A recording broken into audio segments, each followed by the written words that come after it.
Set Dewa Gurun dan Kekacauan. Set, yang juga dikenal sebagai Set dan Sueteh, adalah dewa perang, kekacauan, dan badai Mesir, saudara Osiris, Isis, dan Horus tua, paman Horus muda, dan saudara sekaligus suami Nephthys. Pasangannya yang lain adalah Dewi Tawaret, dewa berkepala kuda Nil yang memimpin kesuburan dan kelahiran anak. Ia adalah salah satu dari 5 dewa pertama yang diciptakan melalui penyatuan Geeb, bumi, dan Nut, langit, setelah penciptaan dunia. Namanya biasanya diterjemahkan sebagai Yi penghasut kekacauan dan Yi penghancur, dan ia dikaitkan dengan kekacauan, negeri dan orang asing, serta warna merah. Set terkadang digambarkan sebagai binatang berambut merah dengan ekor bercabang dan kuku terbelah atau binatang berbulu merah seperti anjing yang dikenal sebagai Sa. Ada periode dinasti awal Mesir, sekitar 3150 sampai sekitar 2613 sebelum Masehi. Set adalah dewa penting dan baik hati dari Mesir Hulu yang namanya digunakan untuk mantra cinta dan ditulis pada jimat yang berfungsi sebagai jimat cinta. Set juga dewa yang menyelamatkan dewa matahari Ra dari ular Apopis, makhluk jahat yang mencoba menghentikan perjalanan dewa matahari melalui langit malam menuju fajar. Dengan melakukan hal itu, Set memastikan bahwa matahari akan terbit keesokan paginya. Set juga dipandang sebagai seorang dermawan yang membantu orang-orang semasa hidup dan menyediakan kebutuhan mereka setelah kematian, tetapi pada masa kerajaan baru, sekitar tahun 1570 sampai sekitar tahun 1069 sebelum Masehi, Set dikenal sebagai pembunuh pertama, yang membunuh kakak laki-lakinya Osiris untuk memerintah dunia dan kemudian mencoba membunuh putra Osiris, Horus.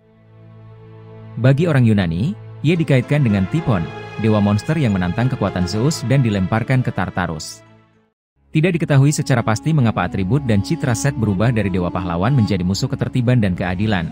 Tetapi pada saat mitos Osiris menjadi populer selama kerajaan baru, transformasi Set telah selesai. Namun, ia masih diminta bantuan oleh rakyat jelata dan Firaun. Namanya jelas terlihat dari nama para penguasa seperti Seti I, Setnafte, dan Seti II. Diperkirakan bahwa ia mewakili tanah gurun yang kering dan tandus serta wilayah-wilayah terpencil di luar Mesir, berbeda dengan Osiris dan Horus yang melambangkan kesuburan lembah sungai Nil. Asal-usul mitos pembunuhan Osiris. Osiris adalah yang pertama lahir, kemudian Isis, Set, Nephthys dan Horus, dikenal sebagai Horus yang tua. Sebagai anak sulung, Osiris diangkat sebagai penguasa dunia. Osiris menemukan orang-orang yang baru diciptakan itu biadab dan tidak beradab dan karenanya memberi mereka budaya, mengajari mereka pertanian, memberi mereka hukum, dan mengajari mereka cara yang tepat untuk menyembah para dewa. Osiris mengambil saudara perempuannya Isis sebagai istrinya, dan dia menganugerahkan kepada manusia hadiah kasih sayang dan kesetaraan untuk semua. Dunia adalah surga di mana setiap orang, pria dan wanita, setara di bawah pemerintahan pasangan kerajaan, makanan berlimpah, dan tidak ada yang menderita kekurangan. Set menjadi iri dengan kekuatan Osiris dan membenci keberhasilannya. Kebenciannya semakin memuncak setelah istrinya, Nephthys, yang tertarik dengan Osiris, menyamar sebagai Isis dan merayu Raja Agung itu, hingga hamil dan melahirkan Dewa Anubis. Set memutuskan untuk menyingkirkan saudaranya dan membuat peti mati yang megah, peti terindah yang pernah dibuat, yang dibuat sesuai dengan ukuran tubuh Osiris. Ia mengadakan pesta besar yang mengundang Osiris. Dan setelah jamuan makan, ia memberitahu para tamu bahwa ia punya kejutan istimewa. Ia memperlihatkan peti itu dan berkata bahwa siapapun yang paling pas masuk ke dalamnya boleh membawanya pulang. Satu persatu tamu naik ke dalam peti mati, tetapi tidak bisa masuk sampai giliran Osiris tiba. Ia berbaring di dalam peti mati, dan tentu saja merasa peti itu pas untuknya. Set kemudian membanting tutupnya dan melemparkan peti mati itu ke sungai Nil. Dalam beberapa versi cerita, Osiris dibunuh oleh Set dan 72 kaki tangannya, sementara dalam versi lain, dia sendiri yang bertanggung jawab. Variasi lebih lanjut adalah bahwa terkadang Set dikatakan telah membunuh Osiris di dalam peti mati dan kemudian membuangnya, sementara dalam versi lain, Osiris mati lemah setelah dibuang ke sungai atau setelah peti mati dibungkus pohon di Byblos. Peti mati yang berisi tubuh Osiris hanyut di sungai Nil dan menuju ke laut, akhirnya sampai di pesisir Byblos di Phoenicia, di mana ia bersarang di pohon Tamariska. Pohon itu tumbuh dengan cepat di sekelilingnya, membungkusnya, dan Osiris hilang dari orang-orang Mesir. Pada waktunya, Raja dan Ratu Byblos datang ke pantai dan memperhatikan keindahan pohon itu dan aromanya yang harum, lalu menebangnya dan membawanya ke istana mereka sebagai pilar utama. Kembali ke Mesir, Set naik tahta, dan keseimbangan harmonis yang telah dipertahankan oleh Osiris dan Isis pun hilang.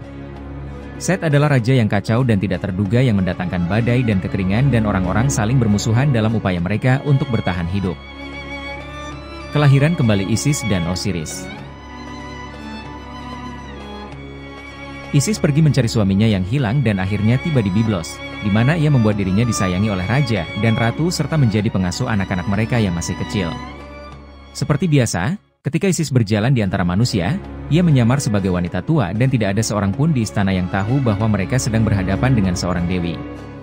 Isis menjadi menyukai putra bungsunya, Diktis, dan mencoba membuatnya abadi dengan membakar semua kualitas fananya dalam api ajaib.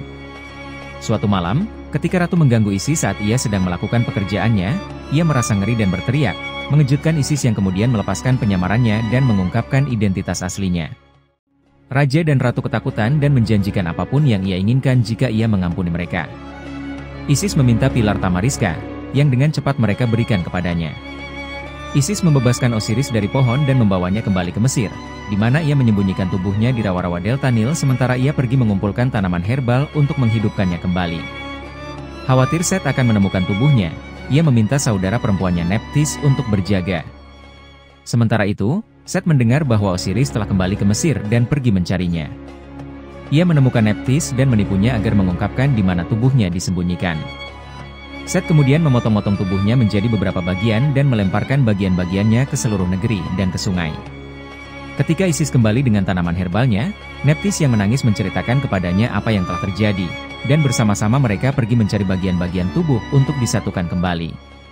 Setelah Isis menyatukan kembali Osiris, ia mendapati bahwa Osiris tidak lengkap. Penisnya telah dimakan oleh ikan Osirhynchus dan tidak dapat diambil kembali. Isis masih dapat menghidupkan kembali suaminya. Tetapi karena Osiris tidak lengkap, ia tidak dapat lagi memerintah orang yang masih hidup dan harus turun ke dunia bawah. Isis mengubah dirinya menjadi seekor elang dan terbang mengelilingi tubuhnya, menarik benihnya ke dalam tubuhnya dan mengandung dewa Horus, kadang-kadang disebut sebagai Horus muda. Osiris kemudian pergi ke dunia bawah di mana ia menjadi penguasa orang mati dan hakim jiwa. Perdebatan Horus dan Set. Sebuah manuskrip Mesir dari dinasti ke-20, 1190 sampai 1077 sebelum Masehi, menceritakan kisah yang jauh lebih tua tentang pertempuran untuk menguasai dunia antara Horus, putra Osiris, dan pamannya Set. Kisah tersebut, yang dikenal sebagai The Contendings of Horus and Set, adalah kisah tentang pertempuran hukum di hadapan para dewa tentang siapa raja Mesir yang sah. Horus dan Set sama-sama mengajukan kasus mereka dan kemudian harus membuktikan diri mereka dalam serangkaian kontes dan pertempuran yang semuanya dimenangkan oleh Horus yang pada akhirnya diproklamasikan sebagai raja. Pertikaian Horus dan Set hanyalah satu versi tentang apa yang terjadi setelah Horus lahir dan Osiris turun ke dunia bawah. Mitos lain menggambarkan bagaimana Isis menyembunyikan anaknya dari Set di rawa-rawa delta Nil saat Set mencari anak laki-laki itu untuk membunuhnya. Kisah populer Isis dan 7 kalajengking berlatar waktu ini dan menggambarkan Isis keluar pada malam hari ke kota-kota setempat untuk mengemis makanan bagi dirinya dan putranya. Ada cerita dan legenda lain tentang masa muda Horus dan kepedulian Isis terhadapnya, dan ketika ia dewasa ia menantang pamannya untuk merebut tahta. Dalam beberapa versi cerita, Horus bertempur melawan Set, mengalahkannya, dan mengusirnya dari tanahnya, sementara dalam versi lain Set terbunuh. Pertikaian Horus dan Set menggambarkan pertempuran ini sebagai kontes yang diperintahkan oleh para dewa. Mayoritas dari 9 dewa, dikenal sebagai Ennead, yang memimpin memutuskan bahwa Horus adalah raja yang sah tetapi Ra, dewa matahari tidak yakin, dan keputusan harus bulat. Ra percaya bahwa Horus terlalu muda dan telah menjalani kehidupan yang terlalu terlindungi untuk memerintah secara efektif sementara Set telah membuktikan dirinya sebagai raja yang cakap, meskipun tidak merata. Meskipun Horus memenangkan setiap kontes melawan pamannya, Ra tidak akan tergerak. Pengadilan ini berlangsung selama lebih dari 80 tahun, sementara orang-orang Mesir menderita di bawah pemerintahan Set yang kacau. Isis mengerti bahwa ia harus campur tangan demi kebaikan rakyat, maka ia mengubah dirinya menjadi seorang wanita muda dan duduk di luar istana Set, di mana ia harus melewatinya. Ia menangis dan menangis hingga pipinya merah dan berlinang air mata ketika Set, yang berjalan lewat, melihatnya dan bertanya apa yang terjadi. Ia menceritakan kepadanya bagaimana seorang laki-laki jahat, saudara laki-laki suaminya sendiri, telah membunuhnya dan merampas tanah dan ternaknya, dan bagaimana ia dan putranya telah diusir dari warisan mereka, dan lebih jauh lagi bagaimana laki-laki jahat itu kini bahkan mengincar nyawa putranya. Set sangat tersentuh oleh ceritanya dan menjadi marah. Ia bersumpah bahwa ia sendiri akan menghancurkan penjahat itu dan mengembalikan tanah itu kepada perempuan malang itu dan putranya. Isis kemudian menampakkan dirinya dan kehadiran para dewa yang mendengarkan.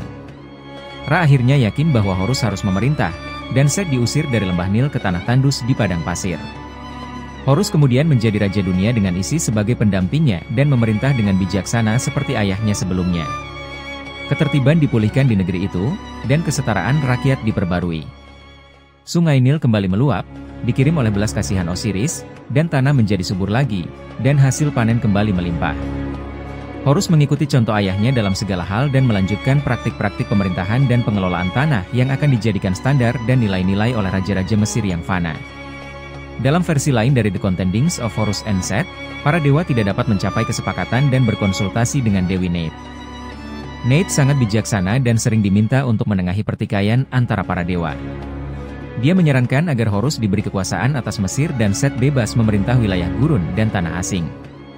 Menyadari bahwa tidak ada tanah yang dapat menyamai kemegahan Mesir, dia juga menyarankan Ennead memberikan Set dewi asing Anat dan Astarte sebagai permaisuri sebagai semacam penghiburan. Versi cerita ini mungkin mendahului kisah Isis yang menyelesaikan pertikaian karena Neith adalah dewi kuno, sangat populer di periode predinastik, yang atributnya kemudian diserap oleh Isis.